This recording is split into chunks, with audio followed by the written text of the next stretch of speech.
किसी को factory start करना है, किसी को अपना रोज़गार करना है, किसी तरह का कोई बिजनेस करना है, हम लोग वैसे लोगों की मदद करते हैं। सरकार भी कर रही है, सरकार भी बहुत अच्छी, बहुत सारी योजनाएं हैं सरकार की, जैसे कि मुख्यमंत्री उद्यमी योजना है, बिहार लघु उद्यमी योजना है, उसके बाद बिहार स्टार्टअप पॉलिसी है। तो ये सारी योजनाएँ हैं सरकार। कोई भी आदमी इसमें सरकार से फंड ले सकते हैं। सरकार आपके आइडिया पे, सिर्फ आइडिया पे, आपके पास कुछ भी नहीं है, सिर्फ आप आइडिया सरकार को देते हैं, सरकार उस पर आपको 10 लाख रुपया देती है 10 साल के लिए ऋण मुक्त। गुड मॉर्निंग, नमस्कार, सलाम, सत श्री अकाल। मैं हूं तस्लीम तन्हा और आप देख रहे हैं आज़ाद नागरिक न्यूज़ एंड ब्लॉग।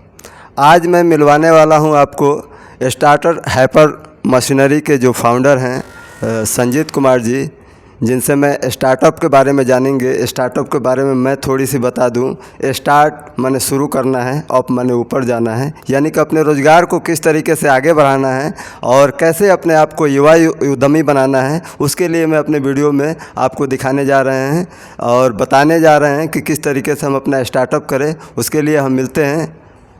सर, आपको स्वागत है आज़ाद नागरिक न्यूज़। बहुत बहुत धन्यवाद आज़ाद नागरिक चैनल्स को, और आपके व्यूअर्स को भी बहुत बहुत धन्यवाद कि वो आपके चैनल्स के थ्रू बहुत सारी जानकारी आप यहाँ से मिलती है उनको। तो सबसे पहले मैं आज़ाद नागरिक के जो व्यूअर्स हैं उनको बता दूं कि स्टार्टअप हाइपर करती क्या है। स्टार्टअप हाइपर बेसिकली वैसे लोगों की हेल्प करती है जो चाहते हैं अपना खुद का एक रोज़गार करना।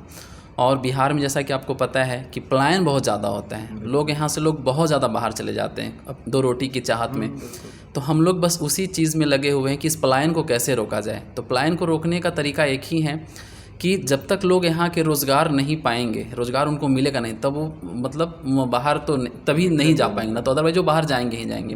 तो इसी चीज़ में हम लोग कर क्या रहे हैं कि अगर किसी को फैक्ट्री स्टार्ट करना है, किसी को अपना रोज़गार करना है, किसी तरह का कोई बिजनेस करना है, हम लोग वैसे लोगों की मदद करते हैं। सरकार भी कर रही है, सरकार भी बहुत अच्छी, बहुत सारी योजनाएँ हैं सरकार की, जैसे कि मुख्यमंत्री उद्यमी योजना है, बिहार लघु उद्यमी योजना है, उसके बाद बिहार स्टार्टअप पॉलिसी है। तो ये सारी योजनाएँ हैं सरकार की जो चल रही है ताकि पलायन रुके बिहार में और लोगों को रोज़गार मिले। क्योंकि एक कोई इंडस्ट्री लगाएगा, कोई फैक्ट्री लगाएगा तो जाहिर सी बात है कि उसके यहाँ 4, 5, 6, 7 लोग वर्क करेंगे ही करेंगे। तो अगर कोई एक फैक्ट्री लगाता है तो 7 लोगों का पलायन रुक रहा है, 7 लोगों की रोज़गार मिल रही है, 10 लोगों की रोज़गार मिल रही है। तो इसी फील्ड में हम लोग मदद कर रहे हैं वैसे लोगों की। और स्टार्टअप बिहार में बता दूँ कि स्टार्टअप बिहार एक ऐसी योजना है सरकार की, कोई भी आदमी इसमें सरकार से फंड ले सकता है। अगर आपके पास किसी भी तरह का कोई भी इनोवेटिव आइडियाज़ हो, कुछ नयापन आपके आइडियाज़ आते हैं, कुछ वैसा आइडिया जो अभी तक मतलब जो लोगों को हेल्प करे, या अभी तक ऐसा कुछ नहीं था जो मार्केट में गैप है, मार्केट को नीड है, वैसी चीज़ों की ज़रूरत है और प्रोडक्ट मार्केट में नहीं है, आप वैसा कुछ लेकर आते हैं, सरकार आपके आइडिया पे, सिर्फ आइडिया पे, आपके पास कुछ भी नहीं है, सिर्फ आप आइडिया सरकार को देते हैं, सरकार उस पर आपको 10 लाख रुपया देती है 10 साल के लिए ऋण मुक्त। आपको कोई ब्याज नहीं लगेगा। क्या इसमें कोई क्वालिफिकेशन वगैरह? इसमें क्वालिफिकेशन है कि मिनिमम आपका 10th 12th होना चाहिए। अच्छा। आपके पास आधार कार्ड, पैन कार्ड होना चाहिए, आप बिहार के नागरिक होने चाहिए। अच्छा। ये चीज़ है। मुख्यमंत्री उद्यमी योजना में यही है कि 12th पास आप होने चाहिए, आप बिहार का निवासी होना चाहिए।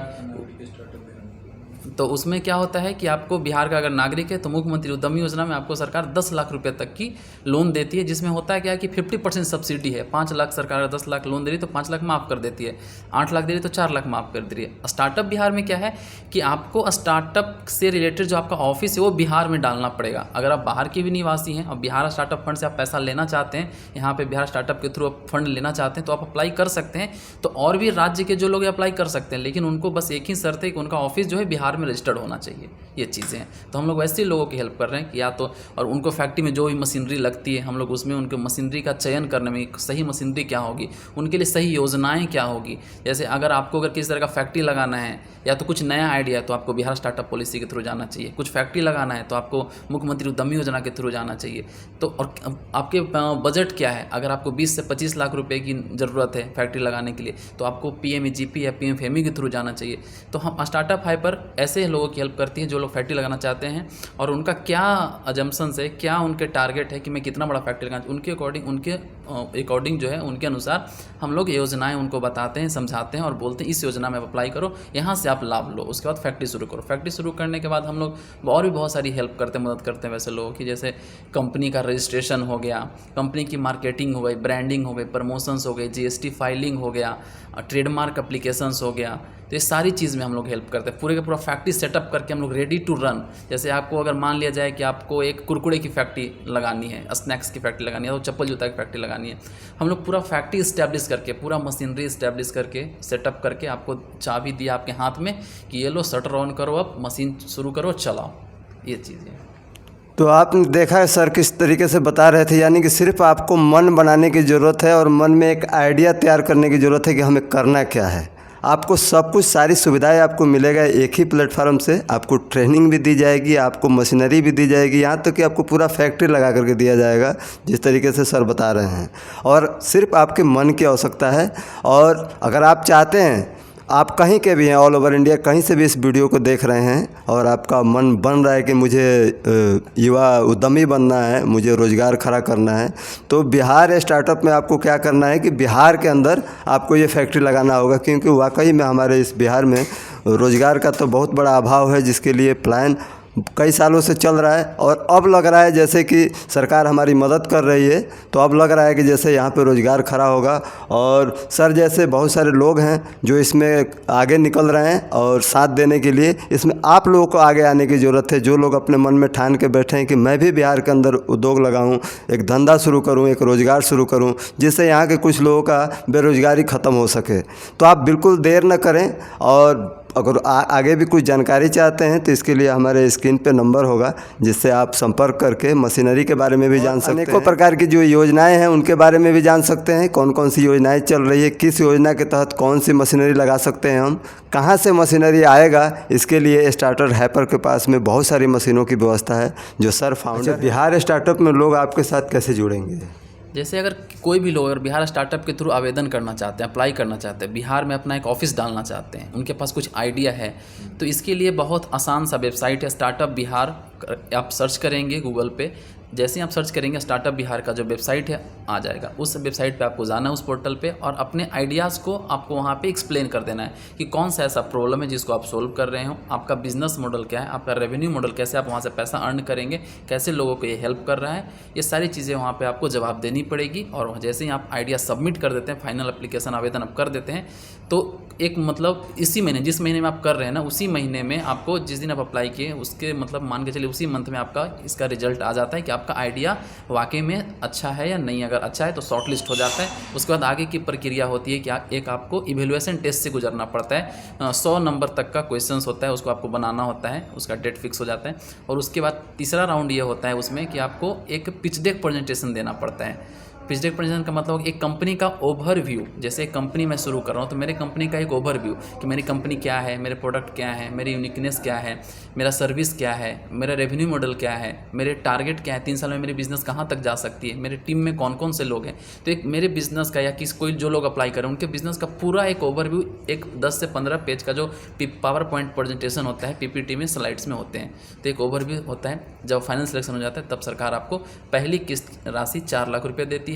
जब आप 4 लाख का अच्छे से उपयोग कर लेते हैं, एक यूटिलाइजेशन सर्टिफिकेट, आप उपयोगिता प्रमाण पत्र जमा करते हैं बैंक स्टेटमेंट के साथ में कि हाँ मैंने 4 लाख रुपये का सही से इस्तेमाल किया, सही से यूज़ किया है। उसके बाद सरकार बाकी की 6 लाख जो बाकी है आपकी दूसरी किस्त वो देती है ताकि आप आगे का काम कर सकें। इसके लिए कोई टाइमिंग वाइमिंग तो नहीं ना कि टाइम इतना नहीं, कभी भी थ्रू आउट द मंथ या कभी भी भर सकते हैं, कभी भी भर सकते हैं। जिस दिन आपका शॉर्ट लिस्टमेंट का पहला रिजल्ट आता है उस दिन से 45 दिन के अंदर सरकार की जो गारंटी है, वादा है कि मैं 45 डेज़ के अंदर, 45 दिन के अंदर आपकी पहली किस्त की राशि आपके अकाउंट में चली जाएगी। हाँ, तो आपने देखा किस तरीके से साइट पे सर्च करके हम जा कर के हम अप्लाई कर सकते हैं फॉर्म। उसके बाद में जो प्रक्रियाएं होती है वो होगी। जैसे कि हमें ये पैसा मिलता है, जो भी हमारे युवा उद्यमी अप्लाई करते हैं, तो ये पैसे लौटाने कब है, किस तरीके से लौटाने हैं? जैसा कि मैंने बताया कि ये जो 10 लाख रुपये टोटल सरकार आपको दे रही है, ये 10 लाख रुपया आपको 10 साल के लिए ब्याज मुक्त है, कोई ब्याज नहीं देना है। लेकिन 10 साल के बाद आपको इसको चुकाना पड़ेगा सरकार को। किस प्रकार से चुकाना? इंस्टॉलमेंट वाइज चुका सकते हैं आप।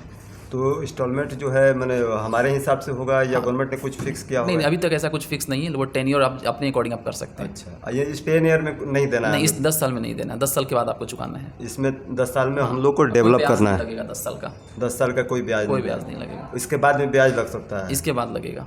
अगर हम किस्त दे रहे हैं तो भी ब्याज लगेगा? अच्छा, इसके बाद में लगेगा। 10 साल तक ही आपका ब्याज मुक्त है। तो मैं एक बहुत गंभीर सवाल कर रहा हूँ सर क्या ऐसा तो नहीं होगा ना कि अभी 10 लाख मिल रहा है, आगे चल करके 10 लाख का 20 लाख हमें देना पड़े?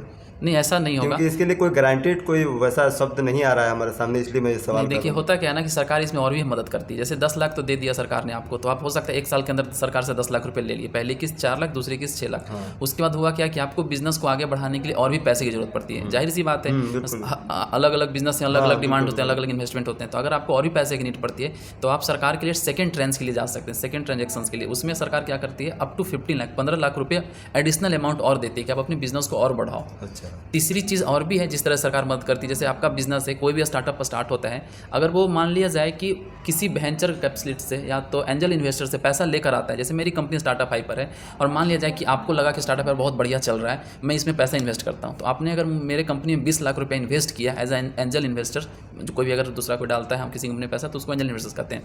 तो आपने मेरे कंपनी में अगर 20 लाख रुपया डाला है, सरकार सेम अमाउंट 20 लाख रुपया सरकार भी मुझे देगी। अगर आप 40 देंगे तो सरकार भी 40 देगी, आप 50 देंगे सरकार 50 देगी, लेकिन सरकार की लिमिट 50 लाख तक है। अगर आप 1 करोड़ इन्वेस्ट करेंगे सरकार मुझे 50 लाख ही देगी। तो इस तरह सरकार इतनी सारी मदद कर रही है और प्रॉपर ट्रेनिंग भी होते रहती है। और को वर्किंग स्पेस सरकार ने दिया हुआ है पटना में 2 को वर्किंग स्पेस है गवर्नमेंट के थ्रू। एक तो आपका मौर्या लॉ कॉम्प्लेक्स में 5th फ्लोर पे ब्लॉक ए में है बीहब, और एक दूसरा है BSFC बिल्डिंग SP वर्मा का जो रोड चौराहा है उसके सामने है।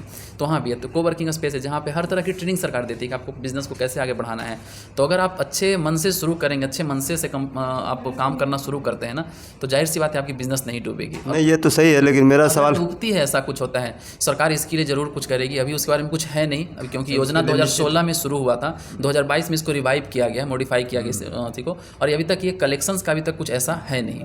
अच्छा, अभी मैंने कलेक्शन ही चल रहा है? हाँ, अभी कलेक्शन नहीं, अभी तो सब लोगों को 2023 में फरवरी में पहला मतलब बैच हुआ ही है। बिल्कुल, हाँ, पहला बैच हुआ है। इसका कुछ गाइडलाइन अभी मतलब कलेक्शंस का कुछ ऐसा गाइडलाइंस नहीं है कि हाँ, लेकिन इतना ही बोला गया कि 10 साल के बाद आपको 10 लाख रुपए चुकाना है, तो आप इंस्टॉलमेंट में चुका सकते हैं, आपके अकॉर्डिंग आप कैसे चुका सकते हैं। यानी कि 10 साल के बाद तो ये पैसे चुकाने हैं। अगर आपको ज़रूरत पड़ता है कि मैं अपने बिज़नेस को बढ़ाने के लिए मुझे और भी पैसे की आवश्यकता है, तो सर जैसे बता रहे हैं कि आपको 15 लाख 20 लाख यानी कि 50 लाख तक आपको पैसे और गवर्नमेंट 75 लाख सरकार दे रही है। सरकार 75 लाख तक दे रही है, यानी कि आप अपना इंडस्ट्री डेवलप कर रहे हैं। तो जाहिर सी बात है कि जैसे जैसे इसके लिए उसका बढ़ता जाएगा। बिजनेसेस जो डूबते हैं ना, 2-3 कारण से डूबते हैं। पहला जो सबसे इंपॉर्टेंट होता है ना कि आपका पास फंडिंग नहीं है, गवर्नमेंट का सपोर्ट नहीं है, आपको बिजनेस करने आ नहीं रहा है, मतलब आपको प्रॉपर गाइडेंस नहीं मिल रही है, मेंटरशिप नहीं मिल रही है। सरकार यहाँ पे सारी कमियों को पूरा कर रही है।